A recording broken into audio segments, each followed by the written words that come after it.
Hey guys, it's MJ, the student actuary, and a lot of people have been telling me that actuarial science is all about mathematics. Well, I'm reading through some past papers at the moment, and let's see if you think that is still the case after I read you this question.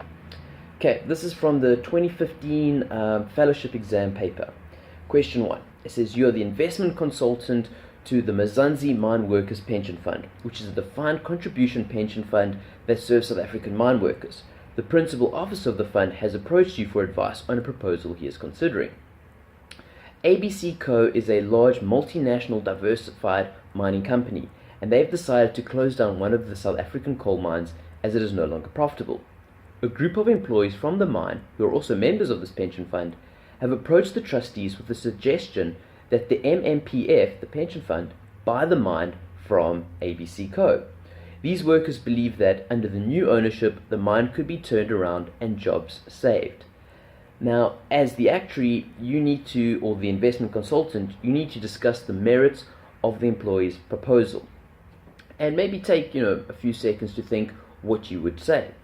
This is for 14 marks, so a rough guide is that you have to look to say 28 things. 28 points.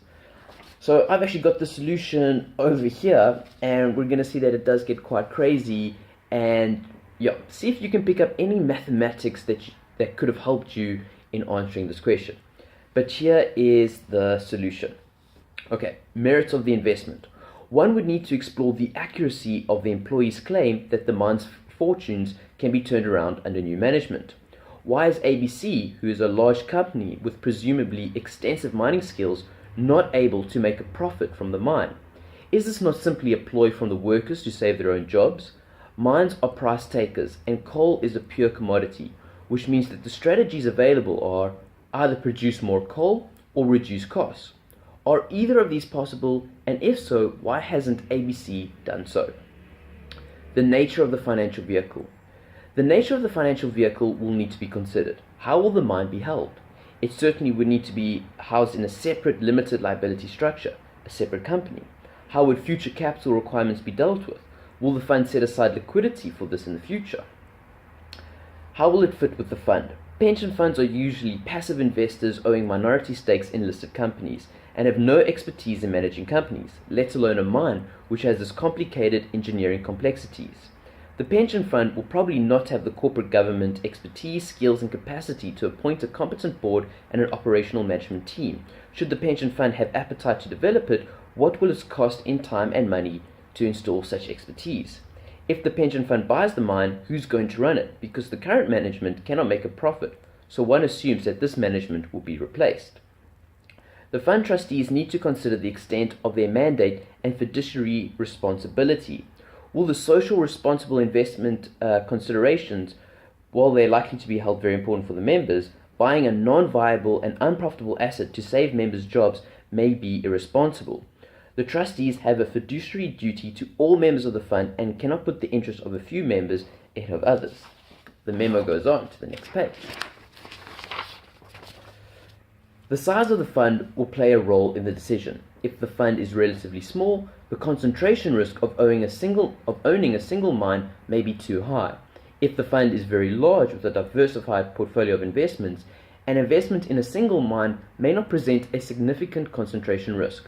Though in this case, it would be questionable whether the level of attention it would require could be justified. What impact would it have on the liquidity of the fund, given that it is not a tradable investment? Does it comply with the maximums of Regulation 28?